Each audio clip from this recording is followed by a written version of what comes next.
എല്ലാവർക്കും നമസ്കാരം. വളരെ ദുഃഖത്തോട് കൂടിയിട്ടാണ് ഞാൻ ഈ ഒരു വീഡിയോ ഇടുന്നത് തന്നെ. അതായത് ഇന്നൊരു വലിയൊരു ദുരന്തമാണ്, നമ്മളെ സംബന്ധിച്ചിടത്തോളം വലിയൊരു ദുരന്തമാണ് ഇന്ന് നടന്നത് അല്ലേ, അഹമ്മദാബാദിൽ നിന്ന്. അപ്പോൾ അവർക്ക് വേണ്ടിയിട്ട് നമുക്ക് പ്രാർത്ഥിക്കാനേ പറ്റും അല്ലേ. എത്രയോ ആൾക്കാർക്ക് ജീവഹാനി നഷ്ടപ്പെട്ടു. എന്താണ് അവിടെ നടന്നത് എന്നുള്ളത് ആർക്കും ഒന്നും അറിയില്ല. ഈ വിമാനാപകടം എങ്ങനെ ഉണ്ടായി, അല്ലെ ഏത് രീതിയിലുണ്ടായി എന്നുള്ളതൊക്കെ ഇനി ബ്ലാക്ക് ബോക്സ് തുറക്കുമ്പോഴേ മനസ്സിലാവും.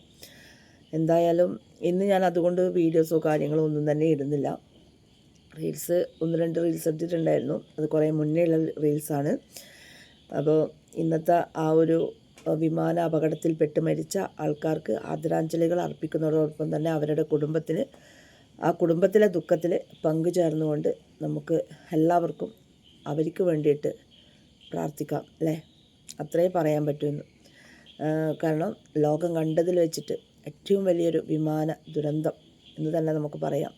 പിന്നെ അതുപോലെ തന്നെ മെഡിക്കൽ എഞ്ചിനീയർ, അതായത് MBBS പഠിക്കുന്ന കുട്ടികൾ, ഒരു 5 കുട്ടികളാണ് മരിച്ചത്. 5ഓ 8ഓ എന്നറിയില്ല, കൃത്യമായ കണക്ക് വന്നിട്ടില്ല. അപ്പോൾ ശരിക്കും പറഞ്ഞു കഴിഞ്ഞാൽ നമ്മൾ എന്താ പറയേണ്ടതെന്ന് പോലും വാക്കുകളില്ല. അങ്ങനെയൊരു സിറ്റുവേഷനാണ് നമുക്കിപ്പോൾ കടന്നു പോയിക്കൊണ്ടിരിക്കുന്നത് അല്ലേ. അപ്പോൾ ഇന്നങ്ങനെ പോട്ടെ എന്ന് വിചാരിച്ചു.